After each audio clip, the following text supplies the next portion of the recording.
baon namin. Ayan. May 1 nga pala ngayon, naisipan naming magligo sa ilog. Heto nga't nakasakay kami sa tricycle naming laging flat ang gulong. Kagabi lang kami nag-usap-usap ng mga kamag-anak namin pero heto natuloy pa rin kami. Eto nga pala yung mga sinakyan din nila. Yung iba naman nag-single na motor lang. Ayan pala yung mga kamag-anak ko. Diyan lang namin pinark yung mga sasakyan namin. Nga pala pag pumunta kayo dito, pwede pala kayo dito mag-park. Binitbit na namin yung aming mga dala at nag-umpisa na kami maglakad. Ito nga pala dati yung pinagliliguan namin. Medyo malapit kasi dito yung bahay nila nanay dati. Nung nabubuhay pa ang mga lolo at lola namin. Dati nga pala ay daang tao lang ito. Ngayon ay kita nyo naman at pinalawak nila. Meron daw i-develop dito. Sabi nila gagawin daw ito ditong dam. Dun sa baba. Namangha nga kami kasi ang laki ng pinagbago.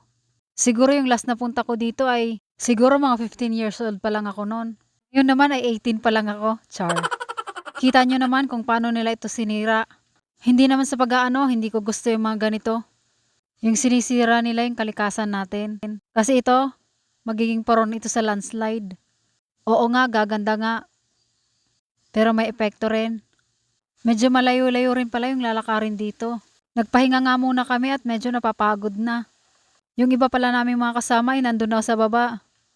Ang bibilis nilang maglakad. Kami ay nandito pa sa taas. Minsan lang kami magkita-kita kaya susulitin namin tong araw na to. Hindi nga kami kompleto dyan. Yan yung ninong ko, pagod na daw siya. Nakarating na kami sa ilog. Pagkarating nga namin ay ito ang aming nadatnan. Sulit din naman yung pagod kasi maganda. Pagkarating nga namin dito ay nag-umpisa na kami magluto. 2 na lang naman yung niluto namin dito. Yung pansit lang at inihaw na bangus.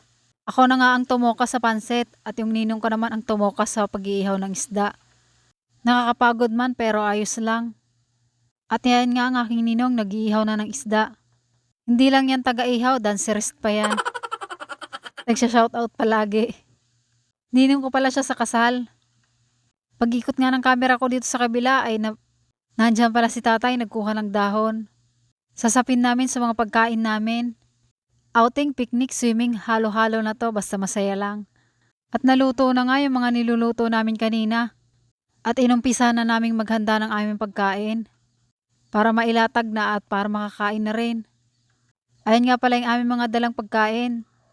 Kahit kakaunti ay okay na rin. Siya, yun lang ulit muna sa ngayon. Bukas ulit. Paalam!